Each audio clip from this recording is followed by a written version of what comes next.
सो अब्बा डब्बा जब्बा, अब्बा डब्बा जब्बा। अब याद नहीं करते कि अनिल कपूर का कौन सा सीन है या श्रीदेवी का कौन सा सीन है या उर्मिला का कौन सा सीन है, लेकिन आप लोगों के सीन्स आज भी याद है। मतलब मैं चक चक चक चक चक चक चक चक चक चक ऐसे बोलती रहती हूँ। बोलते हैं हमें लगा कि ये सिर्फ उपासना सिंह और जॉनी लीवर की फिल्म है। आमिर के साथ भी काम किया, दर में काम किया आपने, दीवाना मस्ताना की गोविंदा और अनिल कपूर के साथ में। वो कौन से मेल एक्टर्स थे जिन्होंने एज अ फीमेल आर्टिस्ट आपको सबसे कंफर्टेबल फील करवाया? मैं बोलूँ कि मेरे साथ कभी कोई बैड एक्सपीरियंस नहीं हुआ या कुछ नहीं हुआ, लेकिन वो आपको जज कर लेते हैं। आप सुनील ग्रोवर को कैसे रेट करते हो एज एन कॉमेडियन? स्टार्टिंग में वो आया था तो वो बहुत स्लो बोलता था। जो हमारी वहाँ की क्रिएटिव टीम थी उन्होंने बोला इसको निकाल दो सुनील। मैंने उनको कहा था बहुत अच्छा एक्टर है, आप इसको रखो। असरानी जी, कादर साहब और आप। सो मैंने बहुत कुछ सीखा इन लोगों से, कादर जी से, अनुपम खेर जी से, परेश रावल, जॉनी लीवर जी के साथ। ये जितने भी डायरेक्टर्स के साथ मैंने काम किया है, लेकिन वो कभी हमें ऐसा नहीं है कि उन्होंने हमें एक्टिंग सिखाई या कुछ ऐसा सिखाया। डेविड जी, ऐसा मैं कर सकती हूँ कि ये मुझे देख रहे हैं पीछे से और मैंने पीछे मुड़ के देखा और ऐसे मैंने आँख मारूँ और मैं चली जाऊँ। कई बार तो मैं ट्रेन में गई तो मेरी रिजर्वेशन भी नहीं कराते थे। मैं हीरोइन थी फिल्म की और मैं बाहर बैग्स रख के वो बाथरूम के बाहर बैठ के मैंने सूटकेस के ऊपर बैठ के पूरी रात अहमदाबाद से आती थी। आमिर के साथ काम करने की मेमोरी? वो मेरे पास आए आमिर खान और मुझे बोले कि उपासना आप बहुत अच्छी एक्ट्रेस हैं। हर जगह आपको मैं स्माइल करते हुए देखता हूँ, आप कैसे बैलेंस करते हो? बैटल्स अंदर के हैं, वो दुनिया को नहीं दिखाना है और बाहर वो स्माइल ओढ़ के रखना है। ऐसा तो नहीं है कि लाइफ एकदम स्मूथ तो नहीं चलती, एकदम सीधी सड़क नहीं है, उतार चढ़ाव तो आते हैं। लेकिन आपको अगर तकलीफ है, आपको रोना है, तो मैं सोचती हूँ, मैं अपनी बात कर रही हूँ, तो वो अकेले रोना चाहिए। उपासना सिंह जी, बहुत बहुत स्वागत है ललन टॉक पे आपका। थैंक यू जी, बहुत बहुत शुक्रिया जी। आपका सबसे पॉपुलर जो परिचय है वो है अब्बा डब्बा जब्बा। लेकिन जी मेरे नज़र में जो मेरे मेरे लिए जो आपकी मेमोरी है वो है 1988 में आपकी एक फिल्म आई थी बाई चालीस सासरिये, जी जो एक मारवाड़ी राजस्थानी फिल्म थी। उसको राजस्थानी सिनेमा की आप मेघे ढाका तारा बोल सकते हो, जो घटक की फिल्म थी, आइकॉनिक वर्ल्ड सिनेमा की। एक लड़की की कहानी लक्ष्मी, जिसको उसका फादर उसका मुंह नहीं देखता क्योंकि उसके जन्म के समय उसकी माँ मर जाती है और बिल्कुल पूरी जिंदगी वो एक ट्रेजिक उनकी स्टोरी, वो बाप को तरसती है और इवेंचुअली जब वो बाप उसको स्वीकार करता तब तक बहुत देर हो जाती है। बिल्कुल। बहुत ज़्यादा ट्रेजिक और वैसी फिल्म थी। तो एक मेरी मेमोरी वो है। और फिर अगले साल मैंने प्यार किया आई, जिसकी हीरोइन आप होने वाली थी, होते होते रह गई। उस फिल्म ने एक अलग मेमोरी बनाई कि आप उसका पार्ट नहीं थे। मैं बात करना चाहूँगा सबसे शुरू में, एक 1990 में एक फिल्म आई थी जवानी जिंदाबाद। हम्म, आमिर खान उसमें लीड थे और कादर खान उसमें एक कैरेक्टर में थे, बनारसी मामा बनारसी उनका रोल था। उनके बेटे होते हैं असरानी। असरानी की हाँ वाइफ का रोल आपने किया था। जी असरानी थोड़ा वेस्टर्न आदमी होता है और वो बीवी, जो पतिव्रता बीवी होती है, उसको वो थोड़ा इग्नोर करता है। हाँ। वो फिर कादर जी मुझे बोलते हैं तुम चेंज हो जाओ और चेंज हो मैं जाओ। फिर वैसी ड्रेसेस पहनती हूँ। बिल्कुल वो बहुत। ट्रायो मुझे बहुत अमेजिंग लगा, असरानी जी, कादर साहब और आप। जी 90s में तो जितने 5-7 लोगों का ग्रुप था जिसको हर फिल्म में लोग लेना चाहते थे, उसमें से एक आप थे, कादर साहब थे, असरानी जी थे, जॉनी लीवर थे। जी तो एक तो उस फिल्म के बारे में खास तौर पे बताएं और दूसरा असरानी जी के बारे में बताएं। असरानी जी नहीं रहे, कुछ दिन पहले निधन हो गया उनका। आपकी क्या मेमोरीज है और उस फेज के बारे में बताइए जब आप ये मूवीज कर रहे थे, क्या चल रहा था? अब वो मेरे स्टार्टिंग का दौर था जब मैंने बाई चालीस शास्त्री की थी तब तो मैं कॉलेज में पढ़ती थी। तब मैंने 4 फ़िल्में की थी। एक बाई चालीस शास्त्री, जैसा कि आपको मालूम है वो बहुत बड़ी हिट हुई। एक गुजराती फ़िल्म की थी अहमदाबाद नो रिक्शा वालों, जिसके असरानी जी डायरेक्टर थे। अच्छा। जी, और फिर मेरी रामवती एक हिंदी फ़िल्म रिलीज़ हुई थी। फिर एक अहमदाबाद नो रिक्शा वालों गुजराती फ़िल्म रिलीज़ हुई थी। तो असरानी जी के साथ तभी मैं मिली जब वो अहमदाबाद नो रिक्शा वालों बना रहे थे और वो मेरे डायरेक्टर थे उस फ़िल्म के और बहुत बड़ी, चारों की चारों काफ़ी सुपरहिट फ़िल्में रही मेरी।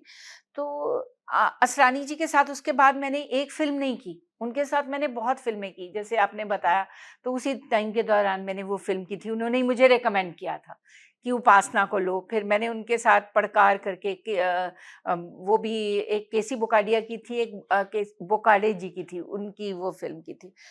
तो वो जो कादर जी और असरानी जी और शक्ति कपूर जी, ये उस टाइम बहुत नोन एक्टर्स और इनकी तिकड़ी होती थी, जिस मतलब हर फ़िल्म में, साउथ की फ़िल्म में भी वो होते थे, कोई भी फ़िल्म में उनको लिया जाता था। तो उनके साथ आपको एक्ट करने के लिए, तो एक स्टार्स के साथ जो उस टाइम के नंबर 1 स्टार्स, मतलब कैरेक्टर आर्टिस्ट, तो बहुत ही वो मेरे लिए बड़ा अमेज़िंग था और मुझे बहुत अच्छा लगा, क्योंकि वो सब मेरे को बच्चे की तरह ही ट्रीट करते थे। अरे बेटा ऐसे कर लो, बेटा वैसे कर लो, क्योंकि मैं छोटी थी बहुत उनसे तो। तो असरानी जी मुझे हमेशा कहते थे कि वो मुझे बोलते थे शीशा देवी। जब मैं शूटिंग करती थी, तो क्योंकि मेरे को ना मिरर देखने का बहुत शौक है, मैं मिरर देखती हूँ बचपन से ही। मैं जब बहुत छोटी थी ना, 6-7 साल की, तब भी मैं आँखें-वाँखें बना के उसमें ऐसे-ऐसे करके देखा करती थी, मैं अच्छी लग रही हूँ, मैं ऐसा कर रही हूँ। तो मुझे बोलते थे ये तो मिरर की ना ये देवी है, इसका नाम शीशा देवी है। उन्होंने मुझे कई मिरर भी प्रेज़ेंट किए। सो अभी बहुत ही बुरा एक दौर गुज़रा है जिसमें कि पंकज धीर जी नहीं रहे, उनके साथ मैंने बहुत काम किया। फिर सतीश जी नहीं रहे, सतीश शाह, उनके साथ असरानी जी। मतलब ये कुछ 1 महीने के अंदर मुझे इतनी सैड न्यूज़, इतनी गंदी न्यूज़ आ रही हैं, तो बहुत फिर पंजाबी इंडस्ट्री में भी जैसे बहुत सारे लोग नहीं हैं, जैसे भल्ला जी नहीं हैं, तो बड़ा दुःख लगता है। लेकिन मैं कहूँगी कि असरानी जी बहुत अच्छे डायरेक्टर भी थे। तो लोग तो उनको ऐसे मानते हैं ना कि एक अच्छा एक्टर, एक अच्छा कॉमेडियन, लेकिन वो आपको मालूम है वो टीचर भी रहे हैं। तो पूना इंस्टीट्यूट में वो पढ़ाते रहे हैं। तो उनसे जब मैं उनके साथ काम कर रही थी, तो मुझे बहुत कुछ सीखने को मिला। मैं मतलब एक तरह से स्टूडेंट की तरह उनके सामने होती थी, और वो मुझे बताते रहते थे कि ऐसे करने से ऐसे होता है, इतना ही एक्सप्रेशन देने हैं, कैमरा पास में हो, अगर क्लोज़ हो तो आपकी आँख तक दिखाई देती है, आपको इतनी आँख उठानी है, इतना ये करना है। सो मैंने बहुत कुछ सीखा इन लोगों से, कादर जी से, अनुपम खेर जी से, परेश रावल, जॉनी लीवर जी के साथ। तो काम करके जब आप एक अच्छे एक्टर के साथ काम करते हो, तो आप बहुत कुछ सीखते हो। जो डायरेक्ट की थी उन्होंने फ़िल्म, वो एक्सपीरियंस कैसा था? डायरेक्टर के तौर पे उनकी आइडेंटिटी है नहीं असरानी जी की ना, जी। आपने उनके डायरेक्शन में काम किया, तो उसमें उनकी कैसी पकड़ थी? उनकी बहुत बहुत अच्छे डायरेक्टर थे। वही मैं बोल रही हूँ कि कुछ उनके पहलू लोगों को पता ही नहीं। और उस टाइम केसी बुकारिया जी की एक अमिताभ बच्चन जी के साथ फ़िल्म बनाई थी उन्होंने, वो फ्लॉप हो गई थी। हुँ, और उनके पास मतलब बहुत वो प्रॉब्लम में थे केसी बुकारिया प्रोड्यूसर। तो उन्होंने जब ये फ़िल्म बनाई, हुँ, अहमदाबाद नो रिक्शा वालो, गुजराती फ़िल्म, तो एक लिमिटेड बजट में उन्होंने बनाई और असरानी जी ने डायरेक्ट की थी। उसमें असरानी जी ने एक्ट किया था, एज़ हीरो उन्होंने उसमें काम भी किया था। तो वो बहुत ही अच्छे डायरेक्टर थे। मतलब मैं वही बता रही हूँ कि जब भी उनकी डायरेक्शन में आप काम करते हैं, लेकिन उस टाइम मेरा उतना नाम नहीं था। मतलब मैं स्टार्ट ही मैंने किया था, लेकिन ये ठीक है कि मेरी फ़िल्में हिट हो गई थी, लेकिन इतना मेरा नाम नहीं था। तो मेरे को उस टाइम बहुत सारी, जैसे ये लोग फ्लाइट में जाते थे, मैं ट्रेन में जाती थी। तो मेरे को कई बार ऐसा फ़ील होता था कि मुझे क्यों नहीं फ्लाइट में लेके जाते। तो ऐसे जब नए-नए लोग आते हैं ना, उनको लगता है ना कि ऐसे। जी, जी। तो और मेरी कई बार रिज़र्वेशन नहीं होती थी। मेरे उनके साथ जो अहमदाबाद नो रिक्शा वालों, कई बार तो मैं ट्रेन में गई तो मेरी रिज़र्वेशन भी नहीं कराते थे। मैं हीरोइन थी फ़िल्म की, हुँ, और मैं बाहर बैग्स रख के, वो बाथरूम के बाहर, अगर एसी में आपकी टिकट बुक कर दी जाए हुँ, और उसमें आपका, अगर आपका नहीं हो कि रिज़र्वेशन नहीं हो, तो आप बाहर बैठ के, मैंने सूटकेस के ऊपर बैठ के पूरी-पूरी रात अहमदाबाद से आती थी। तो मेरे बहुत सारे एक्सपीरियंसेस ऐसे भी रहे, मैंने भी स्ट्रगल की अपनी ज़िंदगी में, लेकिन जब भी वो फ़िल्म हिट हुई तो मुझे बहुत फ़ायदा हुआ उसका। कादर ख़ान जी के बारे में कुछ बताएँ क्योंकि आपने बहुत सी फ़िल्म उनके साथ की है और उन पे बात बहुत कम हो पाई है कि वो as a dialogue writer, as an actor और को-एक्टर के तौर पे कैसे थे? कोई ऐसी चीज़ जो भूलती नहीं उनके बारे में, उनकी वो फ़िल्मों के बारे बहुत मज़ेदार इंसान थे। वो एक्टर के बारे में तो मैं क्या कहूँ, सब लोगों को पता है वो कितने अच्छे में? जी। एक्टर थे, और वो लिखते बहुत अच्छा थे। वो आपको पंचेज़ देते थे। जैसे कि मैंने जैसा आपको बताया कि मैं तो नई थी उनके सामने, और मेरी तो पहली फ़िल्म से ही वो मतलब डिफरेंट रोल्स कर रहे थे। तो वो मेरे को पंच बताते थे, उपासना इसको ऐसे बोलना है, ऐसे बोलना है। एक बार मुझे याद है, हम लोग एक फ़िल्म कर रहे थे, और उसका नाम था गंगा का वचन। तो मैं गंगा थी उसमें, और उन्होंने ना एक कॉमेडी सीन था कादर जी का, उन्होंने इतनी दीवार बनाई थी, डेढ़-डेढ़ फुट की दीवार, वो जो प्रोड्यूसर ने, और दरवाज़ा एक पूरा लगाया हुआ था। तो मुझे बोलते हैं कि एक आदमी आता है, कॉमेडी सीन था, वो दरवाज़ा नॉक करता है और बोलता है कि ये लोग कादर जी और ये लोग अंदर छुपे हुए हैं, शक्ति कपूर और सब। तो बोलता है दरवाजा खोलो, दरवाजा खोलो। तो अभी अगर ब्रेन है तो वो कूद के जा सकता है ना उसके अंदर, दरवाजा खोलो। ये बोलता है नहीं हम दरवाजा नहीं खोलेंगे, तुम चले जाओ, तुम चले जाओ। और मुझे बोलते हैं कादर जी बाहर आए, मुझे बोलते हैं उपासना अगर तुम होती तो तुम क्या करती? तो मैंने कहा मैं दीवार तोड़ के अंदर चली जाती। मतलब मैंने ये नहीं कहा कि दरवाजा, मैं दीवार कूद के चली जाती। बोलते पक्की सरदारनी है तू। तो ऐसे ऐसे कई इंसिडेंट्स हुए उनके साथ। और बहुत अच्छा मजेदार एक्सपीरियंस रहा वो भी। ऐसे लोगों के साथ काम करना, जैसे अनुपम जी हैं या परेश जी या कादर जी, ऐसे लोग, असरानी जी, इनसे, इनके साथ जब आप काम करो ना तो आप ग्रो करते हो, आप बहुत कुछ सीखते हो एज ए एक्टर भी उनसे कि किस तरह से। तो उनके साथ बहुत मजा आता था। आपकी पूरी लंबी फ़िल्मोग्राफ़ी को देख के मेरे लिए स्टैंड आउट ये चीज़ करती है कि कॉमेडी के क्षेत्र में, जॉनरा में आपकी पकड़ बहुत लाजवाब है और एक स्पोर्टिंग स्पिरिट है आपके अंदर जो नज़र आती है। जैसे अभी हम देख रहे थे ट्रेलर लॉन्च में भी आप डांस जैसे कर रहे थे, हर चीज़ कर रहे थे। ये आपने जब शुरू किया तो कॉमेडी की टाइमिंग आपकी इतनी अच्छी नहीं थी, लेकिन आपने काम करते-करते इसको इम्प्रूव किया। ये वही फ़ेज़ था जो कादर जी थे और ये लोग साथ में काम कर रहे थे। जैसे गोविंदा ये मानते हैं कि कादर खान मेरे फ़ादर के जैसे हैं एक्टिंग जी। के मामले में। उन्होंने ही सिखाया कि कैसे करना है, जिस एक्टिंग को आप हीरो नंबर 1 में देखते हो या और फ़िल्मों में देखते हो। तो क्या हम ये मान सकते हैं कि जो आपकी कॉमेडी टाइमिंग की जिसकी मिसाल दी जाती है, वो इन लोगों के साथ काम करते हुए बेटर हुई, डेवलप हुई या वहीं बनी? मैं आपको एक बात बताऊं, कॉमेडी की टाइमिंग या तो आपके अंदर होती है जी, या नहीं होती। जी, बहुत सारे एक्टर्स ऐसे भी हैं जिनको आप मानेंगे कि ये बहुत अच्छे एक्टर हैं और बहुत अच्छा परफॉर्म करते हैं, लेकिन उनमें कॉमेडी की टाइमिंग नहीं है, जी, वो कॉमेडी नहीं कर सकते। तो ये एक एक्टर के अंदर है या नहीं है, ऐसा ही होता है। लेकिन हाँ, आप डेफिनेटली इम्प्रूव करते हैं जैसे जैसे आप अच्छे एक्टरों के साथ काम करते हैं। जैसे मैं अभी बमन ईरानी जी के साथ एक मासूम करके वेब सीरीज कर रही थी, तो मैं आज भी सीखती हूँ कि किसके अंदर क्या ऐसी चीज है जो लोगों को पसंद आती है। तो जब मेरा शॉट नहीं भी होता है तो मैं जाके देखती हूँ कि ये किस तरह से परफॉर्म करते हैं। वो मेरे हस्बैंड का रोल कर रहे थे, तो उन्होंने क्या किया कि अभी वो हमारा इमोशनल सीन था, मैं मर रही हूँ। तो वो डायरेक्टर को बोलते थे कि 1 मिनट सब साइलेंस, सारे साइलेंट हो जाएं।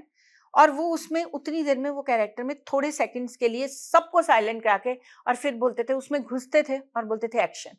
हमें तो डायरेक्टर बोलता है एक्शन, तो हम चालू हो जाते हैं।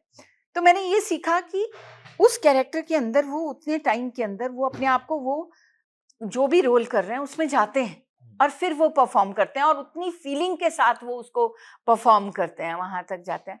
तो इन एक्टर्स के साथ जाने, मतलब मैं अ, अभी मैं अपनी तारीफ करूंगी कि मैं अच्छी एक्ट्रेस थी पहले भी, क्योंकि मैंने जब भी 7 साल की उम्र से टीवी में स्टार्ट किया था बच्चों के रोल्स करना।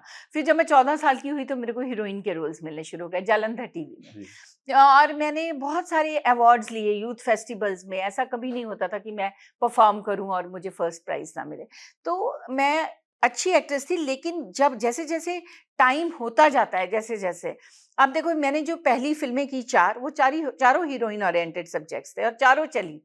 तो मैंने, हाँ, ये ज़रूर है कि टाइम के साथ-साथ आप ग्रो करते हो, क्योंकि आप जिन लोगों के साथ काम कर रहे होते हो, जिन अच्छे एक्टर्स के साथ, आप उनसे सीखते हो। और सीखने की तो कोई एज ही नहीं है। अब मैं सोचती हूँ कि जब तक मैं काम करती रहूँगी, मैं उनसे सीखती रहूँगी। जो भी चीज़ मुझे मिले, मैं आज भी जो अच्छी परफॉर्मेंसेज़ होती हैं, मैं वो देखती हूँ। मैं फ़िल्मों में जिनको अवार्ड्स मिले होते हैं, जिन एक्ट्रेसेस को या एक्टर्स को, मैं उनकी परफॉर्मेंस देखती हूँ कि इनमें ऐसा क्या है जो मतलब आप सीख सकते हो।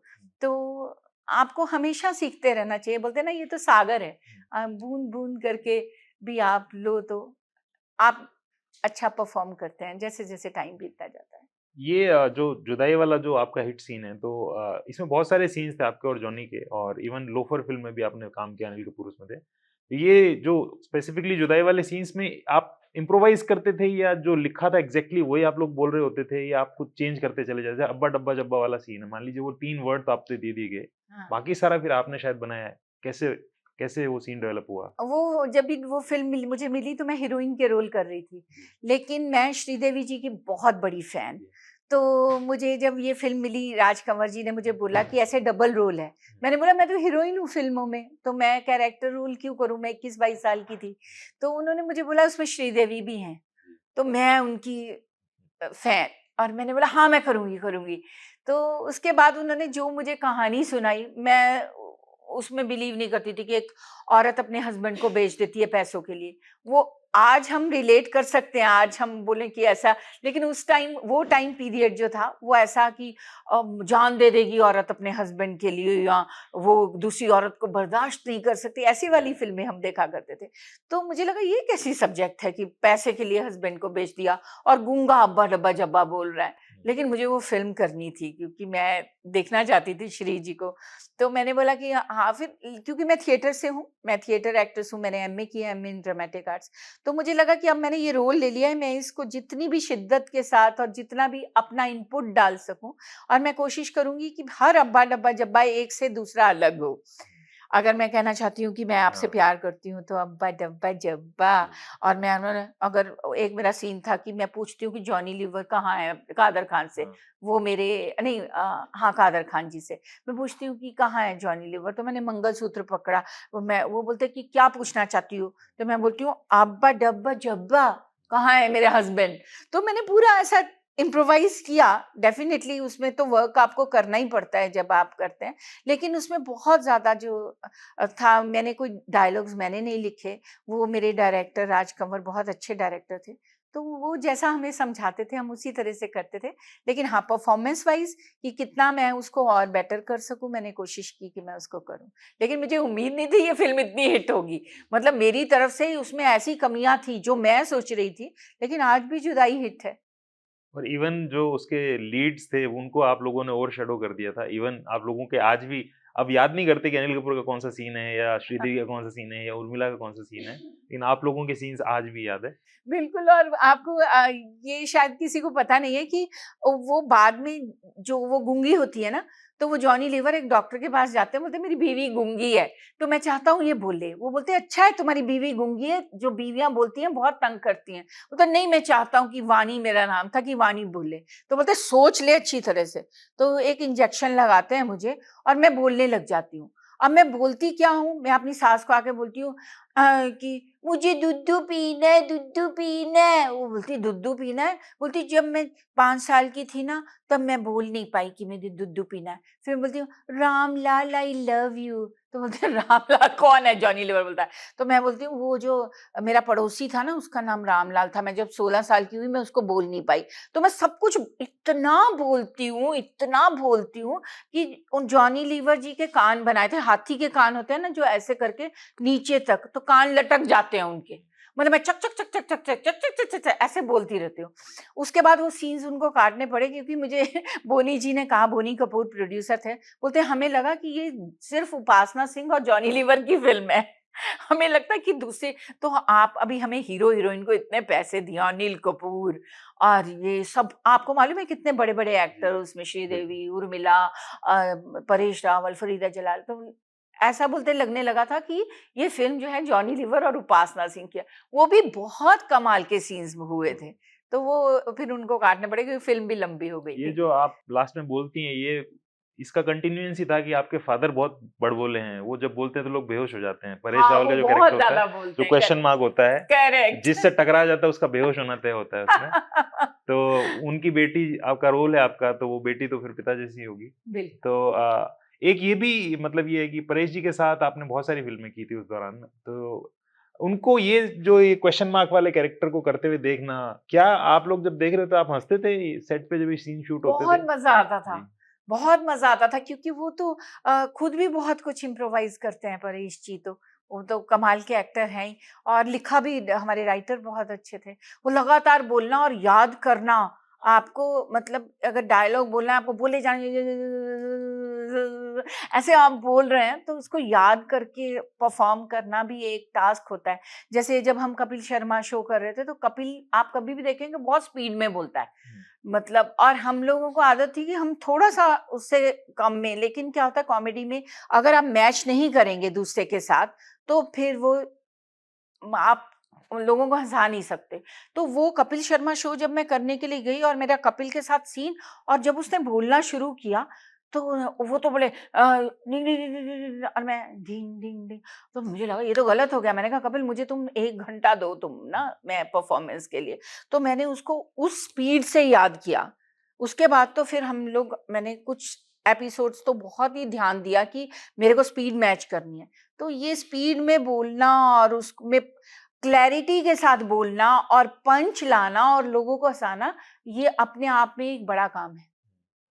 आप सुनील ग्रोवर को कैसे रेट करते हो एज़ एन कॉमेडियन? क्योंकि आपने इतने लोगों को देखा है, 90s का पूरा दौर, है ना? जो जो लेजेंड्स हैं, तो आपने उनको भी देखा है, आज वो बहुत ग्रो करते चले जा रहे हैं। अभी जैसे अमिताभ बच्चन वाला उनका केबीसी वाला बड़ा हिट हुआ था।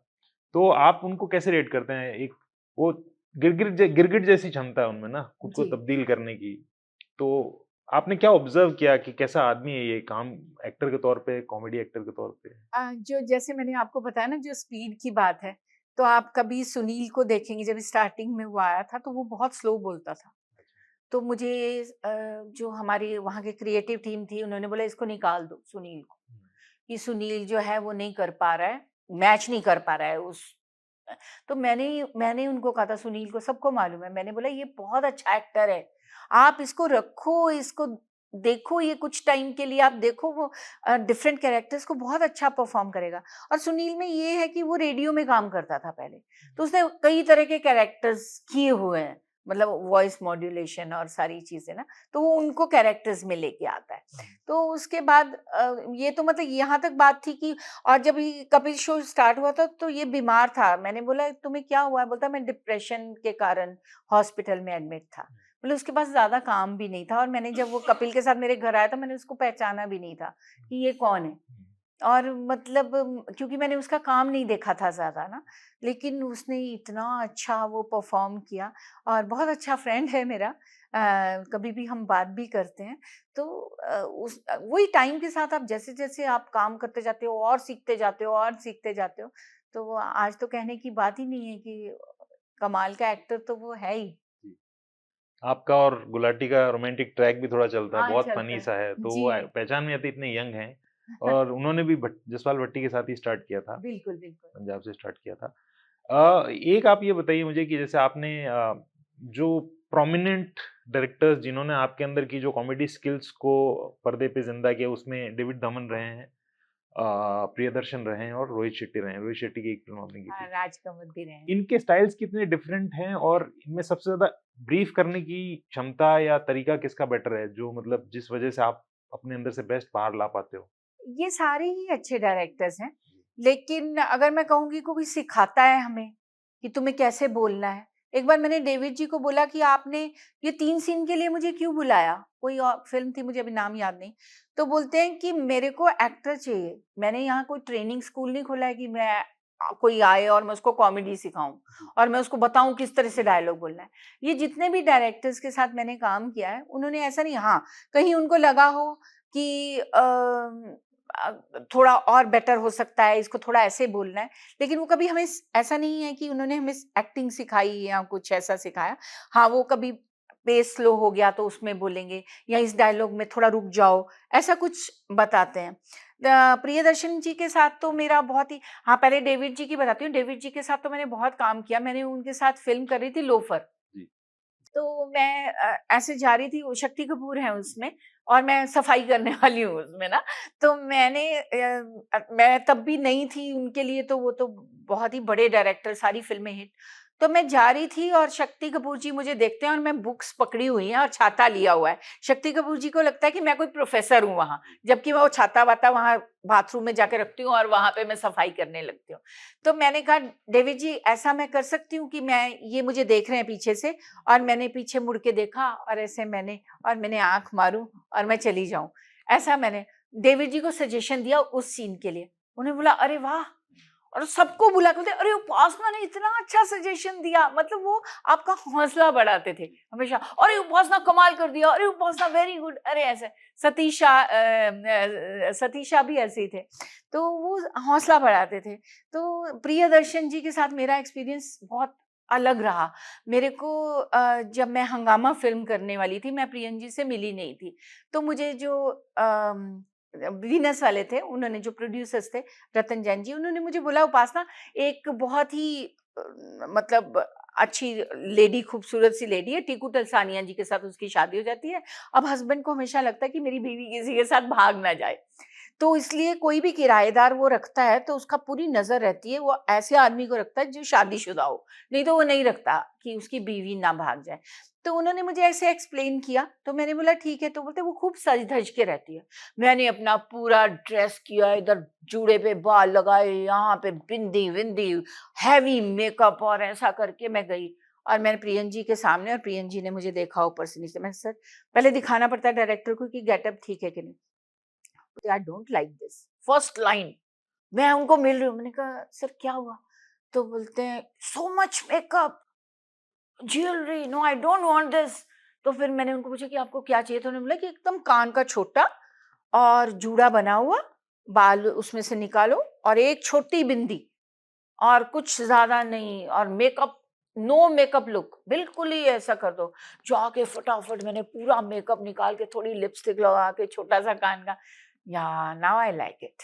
तो ऐसे मतलब मेरा पहला एक्सपीरियंस, मुझे इतना डर लगा उनसे ना, ना ही वो स्माइल करते हैं अगर आप उनके साथ सीन कर रहे हो, ना ही पता चलता है प्रियदर्शन जी का कि उनको अच्छा लगा कि नहीं। वो देखते रहेंगे, नेक्स्ट शॉट, मतलब बाकी लोग रिएक्ट कर रहे हैं और सतीश जी तो नीचे चेयर के गिर जाते थे सतीश कौशिक जी, अरे वाह कमाल हो गया। तो ये जो है ये एकदम ऐसे रहते हैं, बिल्कुल ही ना पता नहीं चलता। और जब मैंने उनके साथ लास्ट सीन किया जिसमें मैं आफ्ताब शिव देसानी को बोलती हूँ चलो भाग चलते हैं, तो फिर उन्होंने मुझे बुलाया, मैं लास्ट डे, मुझे बोलते हैं कि इधर आओ।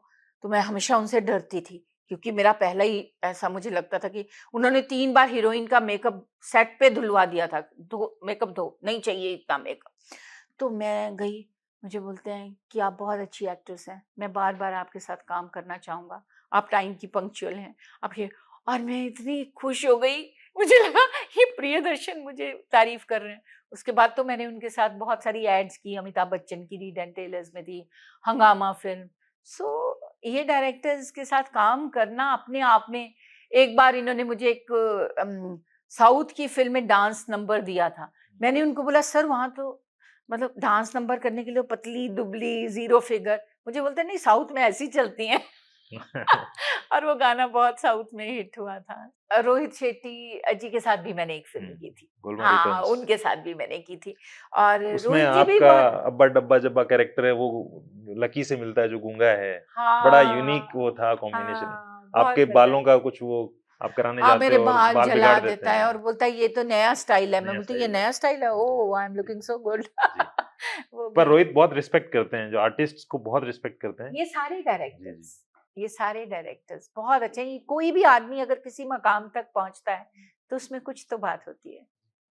आप ये बताइए जैसे आपकी जो फ़िल्म आ रही है 7 नवंबर को रिलीज़ हो रही है, जी, बड़ा करारा पूतना उसका हाँ, नाम है। तो महिलाओं की कहानी है जो 6 महिलाएँ हैं और वो मतलब आम तौर पे ये है कि पंजाबी सिनेमा में ये है कि जो ढर्रा बन जाता है स्क्रिप्ट्स का उसके हिसाब से फ़िल्म्स बनती जाती हैं। पर ये बहुत उससे उस लाइन से बाहर निकल के कुछ नया करने की कोशिश करती है कि यस्टरईयर एक्ट्रेसेस भी हैं और वो महिलाएँ हैं पंजाब की और वो कैसे अपने फैमिली से बाहर जाके अपने मन का कुछ करना चाहती है, अपनी आइडेंटिटी बनाना चाहती है। इसमें एक डायलॉग भी आता है कि इनकी जो स्माइल है इसके पीछे इनके बैटल्स हैं जो वो लड़ रही हैं।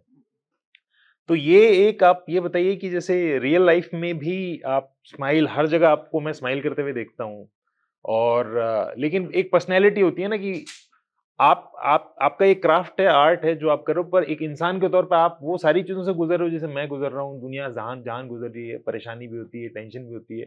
आप कैसे बैलेंस करते हो कि बैटल्स अंदर के हैं वो दुनिया को नहीं दिखाना है और बाहर वो स्माइल ओढ़ के रखना है, वो ताकत भी कहाँ से आती है फिर? देखिए हर इंसान एक इंडिविजुअल तरीके से सोचता है ना। मुझे हमेशा ऐसा लगता है कि जो तकलीफ़ें हैं, हम हर इंसान की ज़िंदगी में तकलीफ़ होती है। जैसे कि हमारे बड़ा करारा पूतना की जितनी भी 6 बहनें हैं, उनकी अपनी ज़िंदगी की स्ट्रगल्स हैं। ऐसे ही हमारी हर लेडी की कोई ना कोई स्ट्रगल है। ऐसा तो नहीं है कि लाइफ़ एकदम स्मूथ तो नहीं चलती, एकदम सीधी सड़क नहीं है, उतार-चढ़ाव तो आते हैं। लेकिन आपको अगर तकलीफ़ है, आपको रोना है, तो मैं सोचती हूँ, मैं अपनी बात कर रही हूँ, तो वो अकेले रोना चाहिए। और अगर आपको हँसना है तो आपको सबके साथ हँसना चाहिए, ठीक है? मैं इसी में बिलीव करती हूँ। और रोना भी क्यों ज़्यादा? अगर चीज़ें सिचुएशन बदल तो नहीं जाएँगी ना, तो अगर आप हँसते रहते हैं या आप एन्जॉय करते हैं या कुछ, जैसे मैं अपनी फ़िल्म के जो प्रोड्यूसर हैं बड़ा करारा पूतना की माधुरी जी, बहुत ही प्यारी लेडी हैं और उन्होंने बहुत स्ट्रगल की है। एक औरत का फ़िल्म बनाना और उसमें कितनी सारी टेंशन्स के साथ गुज़रना। तो अब उनकी प्रमोशन चल रही है, जैसा कि आप हमारे पोस्टर देख रहे हैं सब। तो वो हर टाइम मुझे टेंस लगती है। मैंने कल ही कहा उनको, मैंने कहा कि आप जो भी चीज़ कर रही हैं ना, आप सिर्फ़ स्माइल के साथ करिए।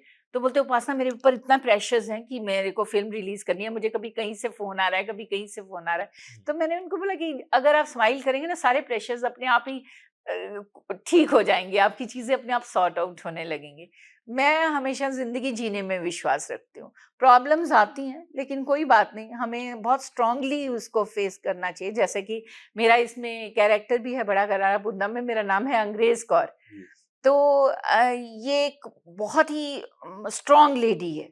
वो जो बाहर जब वो काम करने के लिए जाती है या कुछ, उसका अपने कुलीग्स के साथ अलग संबंध है, उसका अपनी बेटी के साथ बहुत ही इमोशनल संबंध है, उसका अपनी बहनों के साथ, सब बहनों के साथ अलग-अलग तरह के रिलेशनशिप हैं। मतलब उनके साथ जुड़ी हुई है, किस तरह से वो उसके संबंध है। तो हर आदमी में बहुत सारी खूबियाँ होती हैं और बहुत सारी कमियाँ भी होती हैं। एक आदमी अच्छा ही अच्छा नहीं होता, एक आदमी बुरा-बुरा नहीं होता।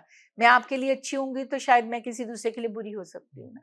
तो इसमें वो सारी चीज़ें दिखाई गई हैं कि अगर एक औरत है, तो उसमें कौन-सी कमी, क्या खूबी, उनकी स्ट्रगल्स क्या हैं, उनकी परेशानियाँ क्या हैं, वो छोटी-छोटी चीज़ें जो वो चाहती हैं अपनी ज़िंदगी में हो और लोग उन्हें समझ नहीं पाते हैं। तो वो मुझे लगता है कि एक ये फ़िल्म मज़े के साथ-साथ बहुत कुछ एक मैसेज देके जाएगी लोगों में। लोग कुछ ना कुछ इस फ़िल्म से लेके जाएँगे अपने घर में। कई बार हस्बैंड-वाइफ बहुत साल एक साथ रहते हैं, तो वो एक ऐसी लाइफ़ हो जाती है, उनको लगता है कि हाँ, प्यार तो करते ही हैं, लेकिन कभी कहते नहीं। शायद मुझे नहीं पता आपने अपनी बीवी को आई लव यू कब कहा होगा, या आप अपनी मम्मी को या अपनी बहन को कब बोला होगा कि मैं तुमसे बहुत प्यार करता हूँ और मैं तुम्हें हमेशा याद करता हूँ। शायद हम ये लाइन्स कहते ही नहीं, लेकिन इन लाइनों का बहुत महत्व है। मुझे लगता है ज़िंदगी में अगर आप किसी भी संबंध में हैं, कोई भी संबंध हो, आपका बच्चा है, आपकी बीवी है या कोई भी, तो वो एक्सपेक्ट करते हैं एक-दूसरे से कि कहीं एक लाइन ऐसी, और वो पूरा दिन आपको खुशी देगी। मतलब अगर मैं अपनी बहन को फ़ोन करके बोलूँ कि दीदी मैं तुमसे बहुत प्यार करती हूँ और मैं तुम्हें मिस कर रही हूँ, तो वो उसको लगेगा कि उसके दिल तक जाएगी वो बात ना, हम वो चीज़ें भूल चुके हैं। तो वो ये सारी चीज़ें भी इस फ़िल्म में आपको देखने को मिलेंगी। मेरे को आप ये बताइए कि जैसे जो लाइफ के जो ब्रेकिंग पॉइंट्स आते हैं ना, जहाँ हम घुटनों पे आ जाते हैं, बहुत निराशा जो जो मोमेंट्स होते हैं, वहाँ से बाहर निकलने का आपका मैकेनिज़्म क्या है? क्या रहा है? मैं बहुत टेंस हुई हूँ अपनी ज़िंदगी में कई बार। मेरी मदर की जब डेथ हुई, मेरी सबसे अच्छी दोस्त थी वो। मेरा बहुत ज़्यादा, मेरे को आज भी कोई दिन ऐसा नहीं जब मैं उनको याद नहीं करती।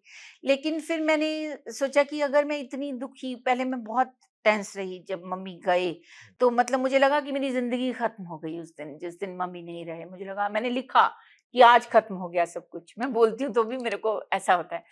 तो फिर मैंने सोचा कि अगर मम्मी मुझे ऐसे देखेंगे, वो क्या फ़ील करेंगे कि मेरी बेटी इतनी दुखी है। मम्मी हमेशा चाहते थे कि मैं खुश रहूँ और ऐसा। और जब मम्मी गए तो मेरे सामने वो थे बेड पे, और मैंने कहा मम्मी आप चले गए, मैं सिर्फ़ आपसे ये पूछना चाहती हूँ कि आप ज़िंदगी भर मेरे साथ रहोगे? पता नहीं मैं कुछ पागलों जैसी बातें कर रही थी। तो मैं आपको बताऊँ, उस टाइम रात थी और एकदम कुछ भी आवाज़ नहीं आ रही थी और सारे पर्दे हिले, सब कुछ हिला। मतलब मेरे को लगा 1 मिनट के लिए हर चीज़ हिली, जैसे जैसे आँधी आती हो। मतलब मैंने वो देखा, जैसे मेरी मदर कह रही हैं कि मैं यहीं हूँ, तुम फ़िक्र मत करो। तो मैं अभी भी सोचती हूँ कि मेरी मम्मी तो मेरे साथ हैं और आज भी उनका कमरा वैसे ही मैंने रखा हुआ है। आज सब चीज़ें उनकी वैसी की वैसी हैं और मैं उनसे बात भी करती हूँ जाके, अगर मैं कोई टेंस होती हूँ तो मैं उनसे बात करती हूँ और मुझे लगता है कि वो मुझे जवाब देती हैं। तो मैं अब दुखी होके नहीं बात करती हूँ। मैं सोचती हूँ कि अगर मैं ऐसी सिचुएशन में होती और ये होते मेरे साथ और मुझे क्या ये सलाह देते, तो मैं वहाँ बैठती हूँ उस कमरे में और मुझे वो पता चलता है। तो आज मैं उनको एक अच्छी फीलिंग के साथ याद करती हूँ और ऐसा, क्योंकि आप दुखी होके भी ज़िंदगी जी सकते हो, आप खुश होके भी जी सकते हो। तो आपको हमेशा रास्ते आएँगे, आप गिरोगे भी, आप रोओगे भी, आप टेंशन में भी रहोगे, लेकिन उसके बाद फिर खड़े होइए और फिर सोचिए कि ये ज़िंदगी है, इतनी खूबसूरत चीज़ भगवान ने हमें दी है, तो हर दिन को जिए, हर हर लम्हे को आप एन्जॉय कीजिए। रिग्रेट्स आपकी है करियर चॉइसेस को लेके? जैसे मैंने प्यार किया, मैंने अगर मिल जाती आपको, या कपिल शर्मा शो आप और कंटिन्यू करते, या और ऐसी फ़िल्म जो आपको ऑफ़र हुई, हमको पता भी नहीं है कि बहुत बड़े प्रोजेक्ट्स आपने शायद ना किए हों। वो रिग्रेट्स कभी-कभी मन में आते हैं कि यार ये ना होता तो ये आज लाइफ़ ऐसे बिल्कुल होती। नहीं, मैं आपको सच्चाई के साथ बताती हूँ कि मुझे लगता है कि जो मुझे मिला है भगवान की दया से, ऐसी ज़िंदगी बहुत कम लोगों को मिलती है हुँ, और मैं शायद इस काबिल ही नहीं थी जितना कुछ भगवान ने मुझे दे दिया। मैं अपनी ज़िंदगी से फुली सैटिस्फाइड हूँ हुँ, और मैं रोज़ भगवान को जैसे ही मैं उठती हूँ, मैं पूरे दिन में भी शुकराना करती हूँ। हुँ, मैं उनको बोलती हूँ, थैंक यू भगवान, थैंक यू भगवान। मैं ऐसा नहीं करती कि मुझे ये भी दे दो, वो भगवान मुझे अपने आप देते हैं। तो ये जो है, अब मैं अपनी फ़िल्म की बात कर लूँ, मैं इस फ़िल्म में नहीं थी, बड़ा करारा पूतना में, अच्छा, लेकिन मुझे वो रोल इतना अच्छा लगा अंग्रेज़ कौर का जो मैंने किया, तो मुझे लगा हाय मुझे ये मिलना चाहिए था। हुँ, तो मैंने सिर्फ़ इतना ही सोचा और वो मुझे मिल गया। मतलब वो किसी कोई और करने वाला था। सो परमात्मा मुझे वो सब कुछ देता है जो मैं चाहती हूँ। तो मुझे कोई रिग्रेट्स नहीं है और मुझे लगता है जहाँ पे मैं हूँ, मैं शायद उतना भी डिज़र्व नहीं करती जितना परमात्मा ने मुझे हुँ। दिया है। आप ये बताइए जैसे 90s के जो हमने बात की, इतने एक्टर्स जो कॉमेडी के माहिर माने गए, फिर आपने आमिर के साथ भी काम किया, आपने शाहरुख के साथ डर में काम किया। सारे लीडिंग स्टार्स के साथ, अक्षय कुमार के साथ आपने मिस्टर मिसेस खिलाड़ी वगैरह की। बहुत किए हैं उसके साथ, उनके मुझसे साथ शादी हाँ, करोगी भी की है। आपने दीवाना मस्ताना की गोविंदा और अनिल कपूर के साथ में। बिल्कुल। वो कौन से मेल एक्टर्स थे जिन्होंने एज़ अ फीमेल आर्टिस्ट आपको सबसे कंफर्टेबल फ़ील करवाया? क्योंकि इस इंडस्ट्री में बहुत इश्यूज़ रहे हैं कि एक तो पे पैरिटी को लेके पैसा बराबर फीमेल मेल एक्टर को नहीं मिलता है। दूसरा फिर ये होता है कि बहुत शिकायतें आती हैं कि वो आपको अनकंफर्टेबल करवाते हैं। आपकी बात नहीं कर रहा, पर इन जनरल ये परसेप्शन रहता है। आपका पर्सनल एक्सपीरियंस क्या है कि यार ये 1, 2, 3 नाम ऐसे हैं कि इनके जैसा मैंने इंसान नहीं देखा। ये जीनियस और बहुत जेंटल इंसान है। इन्होंने इतना अच्छा फ़ील करवाया मुझे एज़ अ को एक्टर, किसी ने नहीं करवाया, चाहे वो डायरेक्टर है, एक्टर है। देखिए हर जगह अच्छाई और बुराई होती है, चाहे वो कोई भी फ़ील्ड हो। जी। जैसे कि हमारी लाइन क्या है कि यहाँ पब्लिसिटी होती है, लोगों को लगता है कि अरे फ़िल्म लाइन में उसके साथ अफ़ेयर चल रहा है, इस डायरेक्टर ने इसको ऐसा कह दिया, उसने वो ऑफ़र कर दिया, उसने मतलब बहुत सारी चीज़ें आप सुनने को, लेकिन जो आप दूसरे फ़ील्ड्स हैं, जैसा आपका प्रेस का ही मीडिया हो, आप ले लो, आप डॉक्टर्स को ले लीजिए, हुँ, आप एयर होस्टेस और उधर पायलट्स का वो सब देख लीजिए। ऐसा नहीं है कि अच्छाई भी सब जगह है, बुराई भी सब जगह है। जी, तो लोग आपको जज करते हैं। जी, ये जितने भी लोग हैं, ऐसा नहीं है कि मैं बोलूँ कि मेरे साथ कभी कोई बैड एक्सपीरियंस नहीं हुआ या कुछ नहीं हुआ, लेकिन वो आपको जज कर लेते हैं कि ये जैसे वो पूछेंगे आपको कि शाम को आप डिनर पे चलेंगी? तो आप बोलोगे नहीं मैं शाम को डिनर नहीं करती। जी, और ऐसा, तो वो आपको जज करते हैं सब, जी, ऐसा बहुत सारे नहीं मैं बोलूँगी, जी, कुछ लोग। लेकिन उसके बाद उनको पता चल जाता है तो ऐसा नहीं कि वो आपके दुश्मन हो जाते हैं। जी, मैंने ऐसे बहुत सारे एक्सपीरियंसेस किए हैं जिसमें मैंने उनको डायरेक्टली पता चल गया है कि उपासना हमारे लिए नहीं है। उसके बावजूद मैंने उनकी 6-6 5-5 फ़िल्में की। तो उनके लिए इज़्ज़त बढ़ जाती है आपकी। और मैं नाम नहीं लूँगी, जी, मतलब मैंने जी, खुद एक्सपीरियंसेस किया है। लेकिन मैं ये बताऊँ कि इंडस्ट्री बहुत अच्छी है। जी, मैं तो सोचती हूँ कि अगर मैं अगला जन्म भी लूँ तो मैं इंडस्ट्री में ही हूँ और मैं हीरोइन ही बनूँ और मैं एक्टिंग ही करूँ। क्योंकि मेरा इन लोगों के साथ बहुत अच्छा संबंध रहा, बहुत अच्छा। इन्होंने मुझे, पहले तो मैं 17 साल की थी जब आई, तो मैं तो कई लोग तो मुझे जैसे बच्चा-बच्चा ही बोलते थे, "बेटा इधर आ जाओ, इधर बैठ जाओ, ऐसा सीख लो, ये कर लो।" और जो हीरोज़ भी रहे हैं, मुझे उन्होंने कभी ऐसा, या हीरोइन्स जो बड़ी-बड़ी स्टार रही हैं, तो उन्होंने मुझे ऐसा कभी फ़ील नहीं कराया कि आप जो हैं हमारा नाम बड़ा है।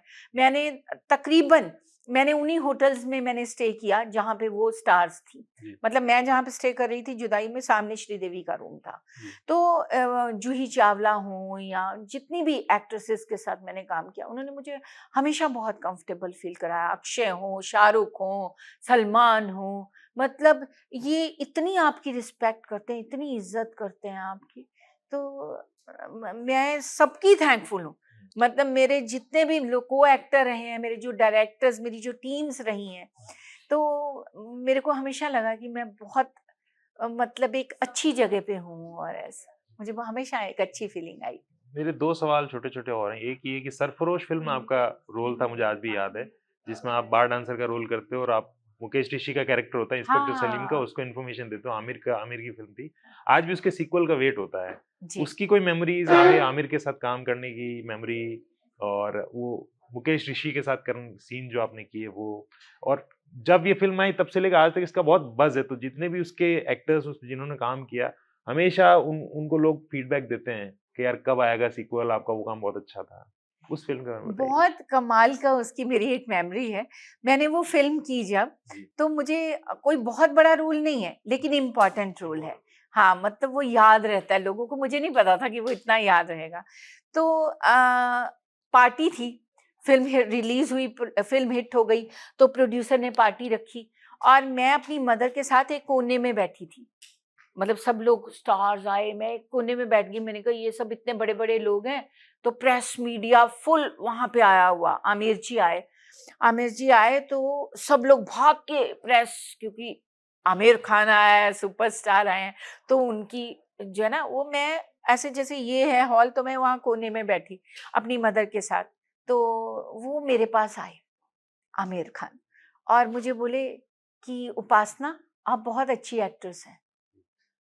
तो जिनके आप इतने बड़े फैन हो, वो आपको बोल रहे हैं आप बहुत अच्छे एक्ट्रेस हो। पूरा मीडिया, जिन्होंने मुझे रिकॉग्नाइज भी इतना नहीं किया था उस टाइम, थोड़ा बहुत ऐसे फोटो वोटो खींच ली, एक आध कैसा लगा काम करना, अब सारा मीडिया मेरे से इंटरव्यू ले रहा है उसके बाद। क्योंकि आमिर खान ने, मैंने आमिर जी को बोला मेरा तो छोटा सा रोल है, बोलते एक लाइन भी बता देती है एक्टर क्या है। सही बात। तो वो मेरे साथ बात करते रहे।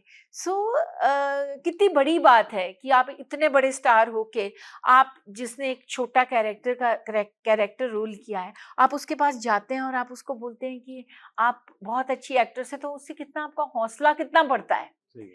तो वो इनकी ये अच्छाइयाँ जो है ना, ये इसीलिए ये इस मकाम पे हैं कि ये आपको इतनी रिस्पेक्ट, आपको इतनी इज्जत देते हैं। तो वो बात मुझे देखिए आज तक नहीं भूली कि उन्होंने मुझे कहा था। जी। इस फ़िल्म के अलावा और प्रोजेक्ट्स इसका भी आप बताएँ कब 7 को रिलीज़ हो रही है? जी, ये और 7 प्रोजेक्ट नवंबर को रिलीज़ हो रही है, बड़ा करारा पूतना। और मैं आपको कहूँगी कि ये बहुत क्लास फ़िल्म है। पंजाब में ऐसे बहुत ही कम सब्जेक्ट्स, मैं ऐसा नहीं कहती कि फ़िल्में नहीं बनती अच्छी, फ़िल्में बहुत अच्छी बनती है पंजाब में, लेकिन ये लेडीज़ के ऊपर ऐसा सब्जेक्ट बनाना बहुत हौसले का काम है।